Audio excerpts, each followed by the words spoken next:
హిమాలయాలలోని యతీంద్రులు అవధూతలచే మహామంత్రోపదేశం పొంది వారి గురు పరంపరలో దైవజ్ఞ శ్రీ గుణబ్రహ్మ సరస్వతి గారు అధర్వణ వేద దక్షిణాచార పద్ధతి ద్వారా పూర్వం వశిష్ఠ వాల్మీకాది ఋషులు చేసిన విధంగా విలువ కట్టలేని అమూల్యమైన 24 హోమాలను ఏకకాలంలో ఒకే హోమగుండంలో గత 24 సంవత్సరాలుగా లోక కళ్యాణం కొరకు కర్మ విమోచన హోమక్రియను చేస్తూ నమ్మి వచ్చిన నిజమైన భక్తులకు శ్రీ జగన్మాత కృపతో మంచి చేస్తున్నారు. కర్మ విమోచన పొందాలనే ఆసక్తి ఉన్నవారు ముందుగానే గోత్రనామాలను నమోదు చేసుకోగలరు.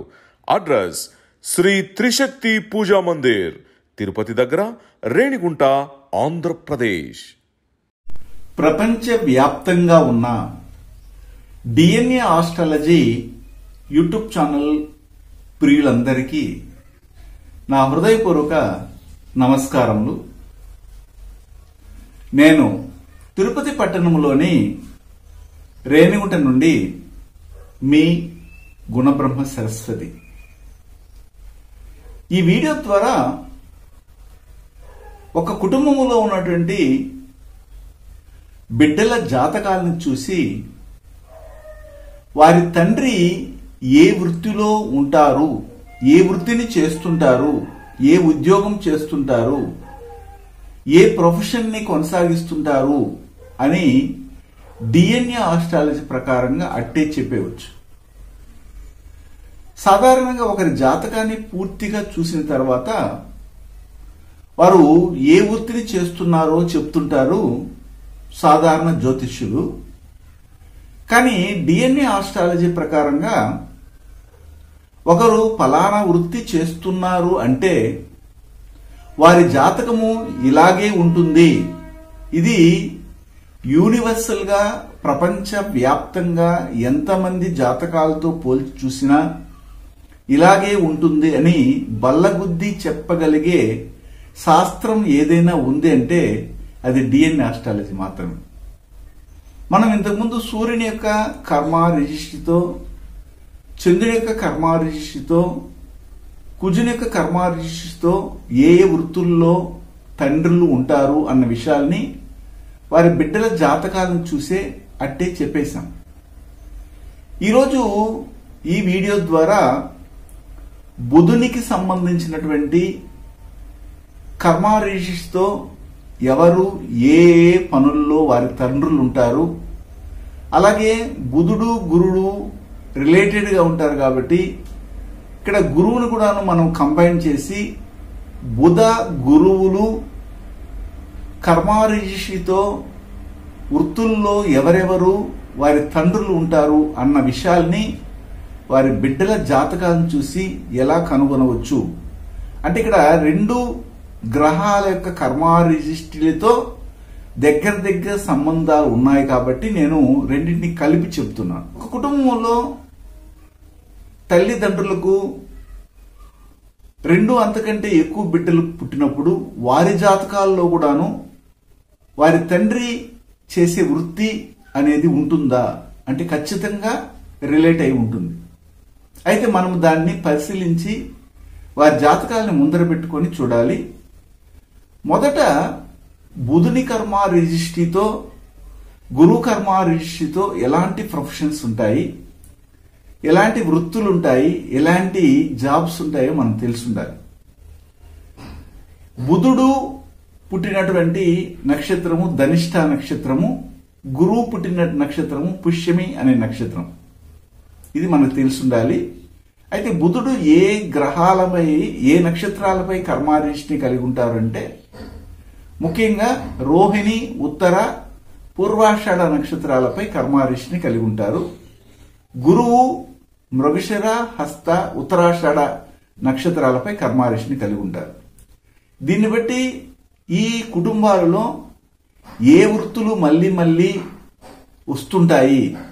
ఒక కుటుంబంలో రోహిణి, ఉత్తర, పూర్వాషాఢ నక్షత్రాల్లో బుధుని కర్మతో పుట్టితే అదే కుటుంబంలో ఒక నక్షత్రంలో పుట్టినటువంటి వారికి అనుబంధంగా ఉదాహరణకి రోహిణి నక్షత్రంలో ఒకరు పుట్టితే మిగిలిన ఉత్తర, పూర్వాషాఢ నక్షత్రాల్లో కూడాను అదే కుటుంబ పరంపరలో కనెక్ట్ అయ్యి ఉంటారు. రాశి పడి నక్షత్రం గాని, లగ్న పాయింట్ పడి నక్షత్రం గాని, లగ్నాధిపతి పడి నక్షత్రం అని మనం చెప్తుంటాం. అదేవిధంగా గురు కర్మారిషితో ఒకరు మృగశిర నక్షత్రంలో పుడితే మిగిలిన హస్త ఉత్తరాషాఢ నక్షత్రాల్లో కంపల్సరీగా కనెక్ట్ అయి ఉంటారని కూడా మనం చెప్తాం. ఇది మనము ఇన్నాళ్ళుగా డిఎన్ఏ ఆస్ట్రాలజీ చెప్పుకుంటూ వస్తున్న విషయం. ఇంకా అడ్వాన్స్ గా, అప్డేటెడ్ గా, లేటెస్ట్ గా మనం కనుక్కుంటున్నటువంటి ఈ యొక్క డిఎన్ఏ ఆస్ట్రాలజీ సిలబస్ లో చేర్చగలిగే అంశాలని మళ్ళీ మళ్ళీ వీడియోల ద్వారా గాని మా దగ్గర నేర్చుకుంటూ ఉన్నటువంటి ఆడియో క్లాసుల్లో డిఎన్ఏ ఆస్ట్రాలజీ గ్రూప్ లో ఉన్నటువంటి వారికి కూడా మనం అందజేస్తున్నాం. సరే, డిఎన్ఏ జ్యోతిష్యం నేర్చుకోవడానికి ఆసక్తి ఉన్న వారందరికీ గురువుగారి తరపున స్వాగతం.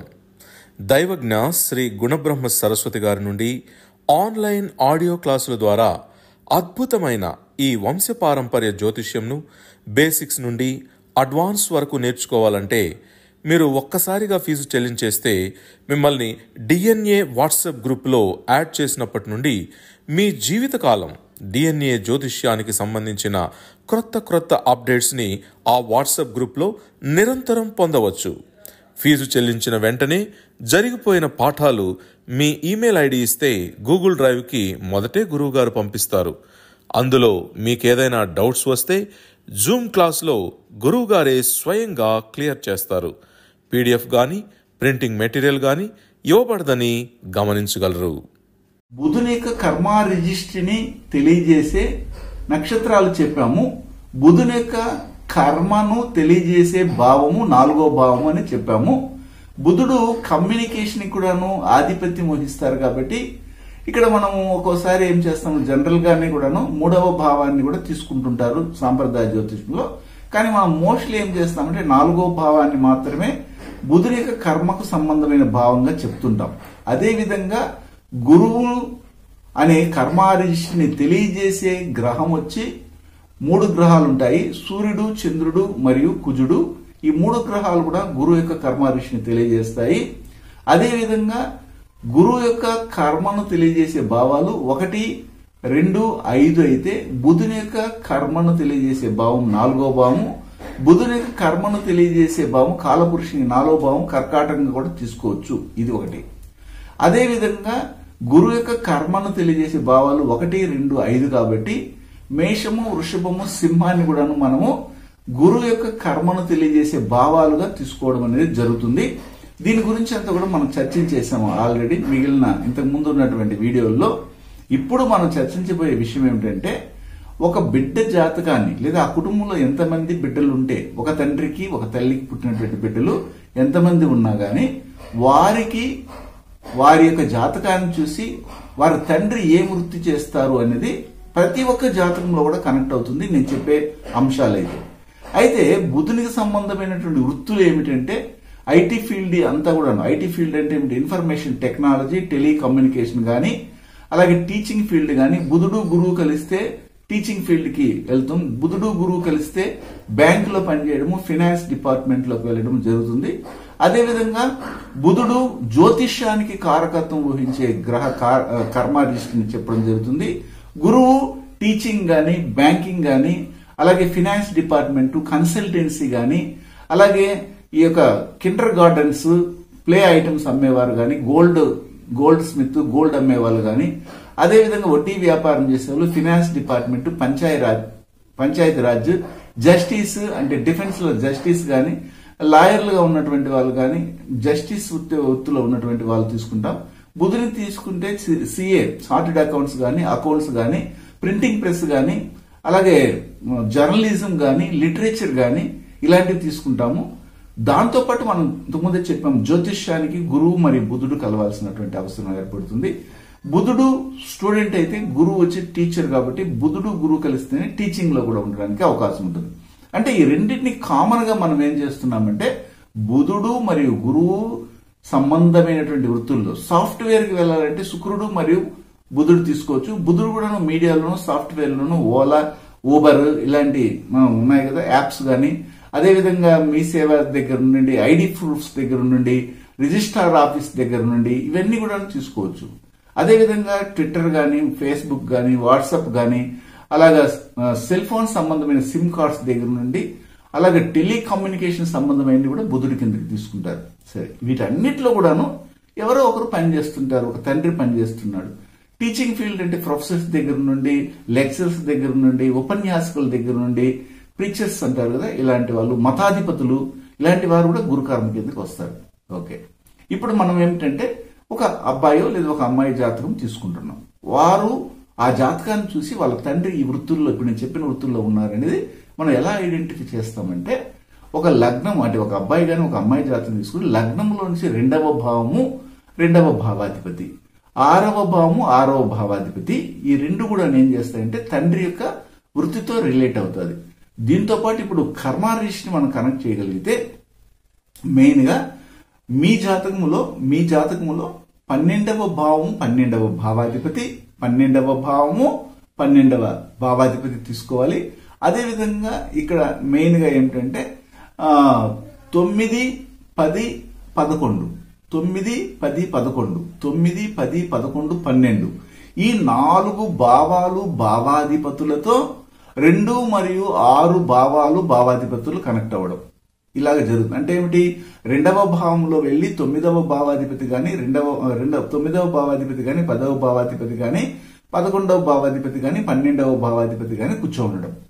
అదేవిధంగా 6వ భావంలో మీ జాతకంలో 9వ భావాధిపతి కానీ 10వ భావాధిపతి కానీ 11వ భావాధిపతి కానీ 12వ భావాధిపతి కూర్చో ఉండడం. లేదా ఇక్కడ 6, 2 భావాలు భావాధిపతితో 9, 10, 11, 12 భావాలు భావాధిపతుల సంబంధం కలిగి ఉండడం. అదేవిధంగా 2వ భావంలో గాని 6వ భావంలో గాని సూర్యుడు గాని చంద్రుడు గాని కుజుడు ఏదో ఒక గ్రహం కూర్చో ఉండడము, ఇలాంటి సంబంధము వారి జాతకంలో ఉంటాయి. అంటే ఏమిటి, ఎవరి కుటుంబంలోనైతే పై చెప్పిన వృత్తుల్లో వాళ్ళ తండ్రి ఉంటారో అప్పుడు వాళ్ళ బిడ్డల జాతకాల్లో ఇప్పుడు నేను చెప్పినట్టు కాంబినేషన్ కంపల్సరీగా ఉంటుంది. లేదంటే 2వ భావాధిపతి లేదా 6వ భావాధిపతి డైరెక్ట్ గా వెళ్లి రోహిణి ఉత్తర పూర్వాషాఢలో గాని లేదా మృగశిర హస్త ఉత్తరాషాఢ నక్షత్రాల్లో కూర్చో ఉంటారు. ఇలాంటి కనెక్టివిటీ ఒక బిడ్డ జాతకంలో ఉంటే వాళ్ళ తండ్రి కంపల్సరీగా జ్యోతిష్యుడిగా ఉండొచ్చు, లేకపోతే ఒక బ్యాంకులో పనిచేయవచ్చు, మీడియాలో పనిచేయవచ్చు, ప్రింటింగ్ ప్రెస్ లో పనిచేయవచ్చు, చార్టెడ్ అకౌంట్స్ గా ఉండొచ్చు, అకౌంట్స్ మ్యాథమెటిషియన్ గా ఉండవచ్చు, అలాగే టీచింగ్ ఫీల్డ్ లో ఉండొచ్చు, బ్యాంక్ సెక్టర్ లో గానీ, ఫైనాన్స్ డిపార్ట్మెంట్ లో గానీ, పంచాయతీ రాజ్లో గానీ, సచివాలయంలో గానీ, కన్సల్టెన్సీ రన్ చేస్తున్నటువంటి వారు గానీ, ఇలాగా నేను చెప్పినటువంటి ఇంతకుముందు క్యాడర్లో ఏమైతే చెప్పానో అదే వృత్తుల్లో రిలేటెడ్ గా ఆ బిడ్డ జాతకంలో చూసి మీ తండ్రి ఫలానా ఉద్యోగంలో ఉన్నారనేసి అట్టే చెప్పవచ్చు. ఇలాంటి అంశాలని మనము చూస్తున్నప్పుడు అంటే ఇక్కడ మనకి ఈ డిఎన్ఏ ఆస్ట్రాలజీ ఏం చెప్తుందంటే ఫలానా తండ్రి ఈ వృత్తుల్లో ఉన్నారంటే ఆ బిడ్డ జాతకంలో ఇలాంటి అమరిక ఉండి తీరాల్సిందే. గురువు గారి నుండి డిఎన్ఏ ఆస్ట్రాలజీ ప్రకారంగా మీ జాతక పరిశీలన చేయించుకుని సలహాలు మార్గదర్శకాలను పొందాలంటే మా త్రిశక్తి డిఎన్ఏ ఆస్ట్రాలజీ యూట్యూబ్ ఛానల్లో మరిన్ని వీడియోలు చూసి ఒక అవగాహనకు వచ్చాక మీకు ఉపయోగపడుతుందనిపిస్తేనే ఫోన్ ద్వారా కానీ లేదా డైరెక్ట్గా కానీ అపాయింట్మెంట్ కొరకు సంప్రదించగలరు. అదేవిధంగా ఒక కుటుంబంలో ఒక అమ్మాయి పెళ్లి చేసుకోవడానికి వెళ్తూ ఉంది, లేదా ఒక అబ్బాయి పెళ్లి చేసుకోవడానికి రెడీగా ఉన్నాడంటే వారి గురించి అత్త ఏమి ఉద్యోగం చేస్తుంది, ఏ ప్రొఫెషన్ లో ఉంటుంది, అలాగే మామ ఏ ప్రొఫెషన్ లో ఉంటారో కూడా చెప్పొచ్చు. అంటే ఒక్క జాతకంలోనే ఇన్ని విషయాలు ఉంటాయంటే మనం పరిశీలించి చూస్తే ఉంటాయి. అలాగనేసి మన దగ్గర కన్సల్టెంట్ తీసుకునే వాళ్ళు ఇవన్నీ కూడా అడగాల్సిన అవసరం లేదు. ఎందుకంటే ఏ వయసులో ఏమి తెలుసుకోవాలి, ఇప్పుడు ఉదాహరణకి మీకు ఒక 25 సంవత్సరాలు వచ్చినప్పుడు మీరు దానికి ముఖ్యంగా ఏం చేస్తారంటే ఏమేమి విషయాలు కావాలని అడిగినప్పుడు మొత్తం చెప్పేయండి అని అడగకూడదు. అది ట్రెడిషనల్ ఆస్ట్రాలజీని అడగండి, వాళ్ళు మొత్తం చెప్తారు. అది ఏమి జరగవు. ఎందుకు జరగవు అంటే ఒక జాతకాన్ని మన దగ్గరికి ఒక జ్యోతిష్ దగ్గరికి తెచ్చినప్పుడు ఆ వయసును బట్టి ఆ వయసుకు తగినటువంటి క్వశ్చన్స్ మాత్రమే ఆ జాతకము ఆ జ్యోతిష్యునికి చెప్తుంది. ఆ విషయాల్ని అలాగే ప్రకృతికి కనెక్ట్ అయ్యి ఆ విషయాల్ని మీకు ముందుకి తీసుకొస్తారు. అది కాకుండా ఎప్పుడో ఇంకో 20 సంవత్సరాల తర్వాత 30 సంవత్సరాల తర్వాత ఏం జరగబోతుంది అనే విషయాలను అడిగినప్పుడు ఆ యొక్క జాతకము వీళ్ళకి ఆ సమాచారాన్ని అందించదు. ఇదే నిజం కూడా. ఒకవేళ మొహమాటానికి వెళ్ళి కానీ ఏదైనా చెప్తే అదేమి మీ జీవితంలో జరగవు. అంతే. అంటే మనకు ఇప్పుడు వచ్చినటువంటి అవసరం ఏమిటి, ఏ అవసరం నిమిత్తమై మన జ్యోతిష్ని కలుస్తున్నాం, ఆ జ్యోతిష్యం దగ్గర నుంచి మనము సలహాలని, మార్గదర్శకాలని నిర్ణయం తీసుకోవడానికి వెళ్ళినప్పుడు, ఇప్పుడు మీకు 25 సంవత్సరాలు అయితే మీకు ఉద్యోగం గురించి అడిగినప్పుడు, ఉద్యోగంలో దేంట్లో మనం సెటిల్ అవ్వడం వల్ల మంచి లైఫ్ ఉంటుంది అని అడగొచ్చు. లేదా ఆరోగ్యం గురించి ఎలాగో ఎవరైనా తెలుసుకోవచ్చు. ఫ్యూచర్లో కాకపోయినా తన నిత్య జీవితంలో ఆరోగ్యం నుండి ఎలాగ మనం బయటపడాలా, ఎలాంటి ప్రికాషన్ తీసుకోవాలా, ఎలాంటి ఆరోగ్య నియమాలని పాటించాలా, ఆరోగ్యాన్ని కాపాడుకోవడానికి ఆహార నియమాలు ఏం పాటించాలా, ఇలాంటివన్నీ తెలుసుకోవచ్చు. అదేవిధంగా ఒక వివాహానికి వెళ్తున్నామండి ఈ సంవత్సరంలోనే, మా అబ్బాయికి ఎట్లా ఉద్యోగం ఉంది కాబట్టి వివాహానికి వెళ్తున్నామంటే ఆ వివాహానికి సంబంధించినటువంటి సూటబుల్ పర్సన్స్ ఎవరు, నక్షత్రాలు ఏమిటి, లగ్నాలు ఏమిటి, లగ్నాధిపతి ఏమిటి, కర్మ సంబంధం ఏమిటి, భావ సంబంధం ఏమిటి, వాళ్ళ ఫ్యామిలీ బ్యాక్గ్రౌండ్ ఏమిటి, వచ్చేవారి యొక్క ప్రొఫెషన్ బ్యాక్గ్రౌండ్ ఏమిటి, ఎడ్యుకేషన్ బ్యాక్గ్రౌండ్ ఏమిటి, ఇలాంటి విషయాలు కూడా మనం చెప్తాం. అంతేగాని అది ఎప్పుడో జరుగుతుంది, ఒక 5 ఏళ్ల అమ్మాయిని జాతకం చూడమని చెప్పి అమ్మాయికి వివాహ జీవితం ఎలా ఉంటుందంటే వాళ్ళు ఎంత ఫూలిష్ గా ఉన్నారో అర్థం చేసుకోండి. అప్పుడు కావాల్సింది ఏంటి, అమ్మాయికి ఆరోగ్యము, ఆ తర్వాత ఆమె ఎలాగా ఆమె కెరీర్ ని కొనసాగించడానికి ఎడ్యుకేషన్ ఫౌండేషన్స్ చేయాలి, ఇది అడగాలి. కానీ ఎప్పుడో జరగబోయేదానికి ఏ వైపు నుండి వస్తారు, ఏ దిక్కు నుండి వస్తారు, వాళ్ళకి బిడ్డలు పుడతారా, వివాహం ఎప్పుడవుతుంది, ఇవన్నీ కూడా 5 సంవత్సరాల బిడ్డకి అడిగేస్తా ఉంటే మీరంత తెలివి తక్కువ వాళ్ళు ఎవరున్నారు? మిమ్మల్ని అలాగే తెలివి తక్కువగా మార్చింది ఎవరు? మీరుగానే మారుతున్నారు. ఆ తర్వాత మీరు పోయి వాళ్ళని అడగడం వల్ల పండితుల్ని వాళ్ళు కూడా ఏదో పొద్దుపోక చెప్తున్నారు, దాన్ని తీసుకొచ్చి మా తల మీద రుద్దుతా ఉంటారు. అలాంటి వాళ్ళు దయచేసి మా దగ్గర అపాయింట్మెంట్కి రాకండి అనేసి ప్రతి వీడియోలో చెప్తుంటారు. ఏ వయసుకి తగినట్టుగా అప్పుడు కావాల్సిన నిర్ణయాలు తీసుకోవడానికి మా సలహాలు, మార్గదర్శకాలు మీకు కావాలంటేనే అప్రోచ్ అవ్వండి. లేకపోతే మీరు రాకపోయినా సమస్య లేదండి. తెలివి అయినటువంటి వారు మా దగ్గరికి వస్తే చాలు. తెలివి తక్కువగా కావాలనే అడిగి అనవసరమైనటువంటి వాటిని లోడుకొని దాంట్లో అశాంతిని పొందేవారు మా దగ్గరికి దయచేసి రాకండి. శుభం.